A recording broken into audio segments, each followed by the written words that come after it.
और मतलब राजस्थान से है, मतलब खबर दिल्ली से है और उसका जो लिंक राजस्थान से जुड़ा है। खबर यह है कि प्रदेश के भीतर भर्तियों को लेकर आप सबने देखा कि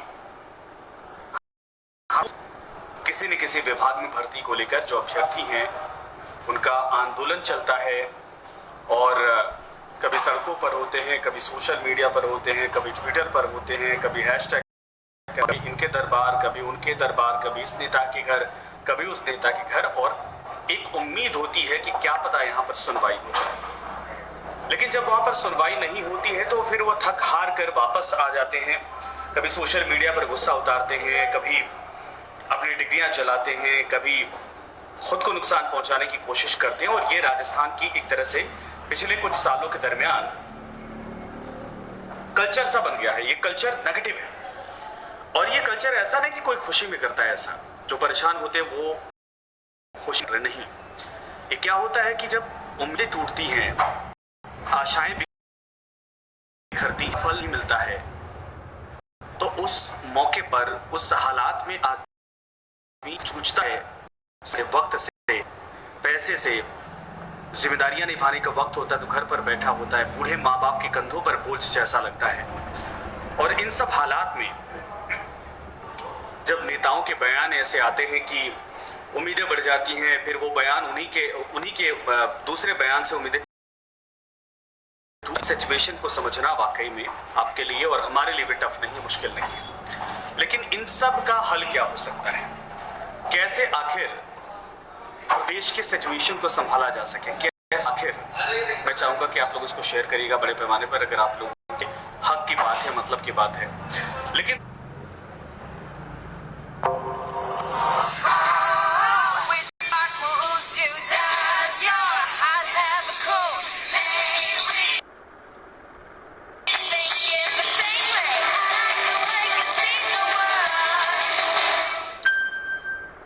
मैं बताऊं कि दिल्ली से इसलिए मैंने इसको लिंकअप किया कि जितने भी बेरोजगार हैं, खास करके कंप्यूटर भर्ती को लेकर, जिनको संविदा पर भर्तियों को लेकर ऑब्जेक्शन है, आपत्ति है, वो फिलहाल इस वक्त दिल्ली में और वो अब एआईसीसी के दफ्तर या सड़क पर जहां मौका मिल रहा है, जहां जगह मिल रही, वहीं बैठ जा रहे हैं।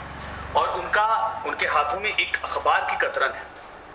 उस अखबार के कतरन में साफ साफ ये लिखा हुआ है कि प्रियंका गांधी ने जब यूपी संविदा पर भर्तियां निकाली, स्टेटमेंट था, छपा था अखबारों में कि संविदा नौकरियां निकाली जाती हैं, वो युवाओं का, पढ़े लिखे हमारे देश के भविष्य का, हमारे बच्चों का अपमान है। एक तरफ प्रियंका गांधी संविदा पर नौकरी को अपमान बताती है, दूसरी तरफ राजस्थान के भीतर जहां पर कांग्रेस की सरकार है, उन्हीं की पार्टी की सरकार है, वो सरकार नौकरियों में संविदा को ही प्राथमिकता देती है और नौकरियां संविदा पर ही निकाल रही है। अब बहुत सारे लोग इसमें परमानेंट वैकेंसी को लेकर कमेंट्स कर रहे हैं। ये सच है और ये जरूरी भी है कि अगर संविदा के नाम पर इन अभ्यर्थियों को इसको लग रहा है कि छलावा है, तो उसका जवाबदेही बनती आप लोगों की है। क्योंकि चुनाव हो रहे थे तब ये नहीं कहा गया था कि हम संविदा पर आप लोगों को रोजगार, इतने हजार रोजगार उपलब्ध करवाएंगे। उसमें यही कहा गया था कि हम आप लोगों को भर्तियां होंगी। और नौकरी का मतलब क्या होता है? जो पढ़े लिखे लोग हैं वो सरकारी नौकरियों में जाना चाहते हैं, उसके लिए प्रिपरेशन कर रहे हैं, तैयारी कर रहे हैं। संविदा में आधी अधूरी चीजें होती हैं, वो बेचारे तमाम चीजों से वंचित रह जाते हैं। या तो पहले ये क्लेरिफाई किया जाता कि हम संविदा पर भर्तियां निकालेंगे, आप लोगों को संविदा के आधार पर ही रोजगार मिलेगा, हमें वोट दीजिए। लेकिन वोट लेने के बाद संविदा पर झुनझुना पकड़ा देना, ये कितना हद तक सही? और दूसरा ये है कि करनी और कथनी में अंतर की बात अब आ जाती है। एक तरफ उसी पार्टी की टॉप लीडरशिप कहती है कि संविदा अपमान की स्थिति पैदा, गांव का अपमान है संविदा पर नौकरी, और एक तरफ उसी पार्टी की सरकार जिन प्रदेशों में वहां पर संविदा पर नौकरियां निकाल रही है। तो क्या वाकई में चुनाव या फिर सिर्फ पॉलिटिकल माइलेज लेने के लिए इस तरीके के बयान दिए जाते हैं? जब आपकी सरकार को वो इंप्लीमेंट करना होता है तो वो बातें दूर दूर तक नहीं दिखाई देती हैं। ऐसा क्यों होता है? इसीलिए अब देखिए बहुत सारे लोग मेरे साथ जुड़े हैं, मैं आग्रह करूंगा कि आप लोग इसको शेयर करिएगा। कम है आप लोगों की इतना मोस्टली मुझे नहीं लगता है कि किसी भी जो लाइव सेशन हमारा होता है, हम सबका होता है, तो इतने कम लोगों की खासकर आप लोगों के हक की बातें हैं और भर्तियों की, तो इसको बड़े पैमाने पर शेयर करिए। अगर आप लोग सभी लोग एक शेयर करिए ताकि दूर तक बातें पहुंचे और असल में प्रियंका गांधी, राहुल गांधी, सोनिया गांधी जिस मकसद से आप लोग दिल्ली आए हैं वहां तक ये बातें पहुंचे और वहां तक ये बातें गूंजे, सत्ता के गलियारों में गूंजे। तो आप लोग इसको जितने लोग देख रहे हैं सबसे अनुरोध है कि एक शेयर करिए इसको, और हो सके तो आप लोग इसको और दूर तक पहुंचाइए। मैंने अभी ट्विटर पर भी डाला था कि अगर आप लोगों को इस पूरे मामले पर अपनी बातों को रखना है, बल देना है, तो आप लोग मेरे इस फेसबुक सेशन से जुड़िए। तो बहुत सारे लोग आ गए हैं, बहुत सारे लोग आ रहे हैं, बहुत सारे लोग हैं कि जिनको अभी क्या पता प्लेटफॉर्म सही तरीके से हमने उसको बता नहीं पाए, तो क्या पता नहीं आए होंगे।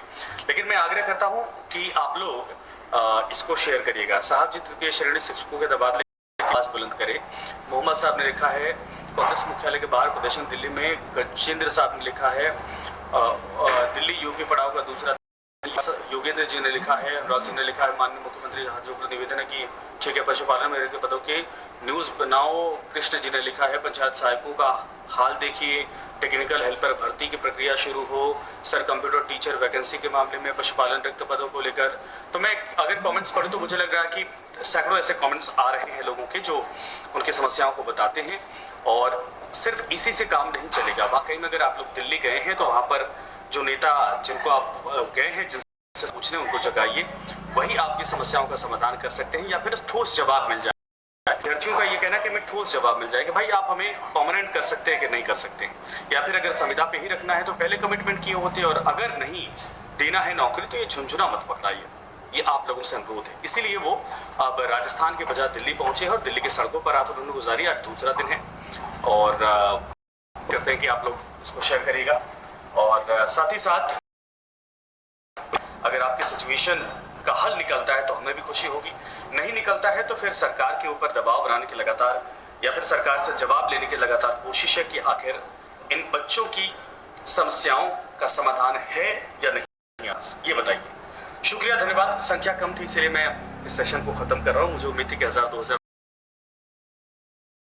लोग। और क्या ये यूनिटी की कमी आप लोगों की है, एकता की कमी है, या फिर आप लोग सही प्लेटफॉर्म अभी समझ नहीं पाए हैं, किस वजह से? वरना 113, 110, 112 लोग देख रहे हैं मुझे, ये अमूमन नहीं होता है। तो आप लोगों की इतनी बड़ी संख्या है तो इसको बड़े पैमाने पर एंडोर्स करिए, लोगों तक पहुंचाइए, और दोबारा सेशन हो तो उसको इतना धमाकेदार बनाइए कि ये आवाज़ सिर्फ सोशल मीडिया पे आप लोगों तक ही ना रहे, बहुत दूर तक जाए। धन्यवाद, शुक्रिया।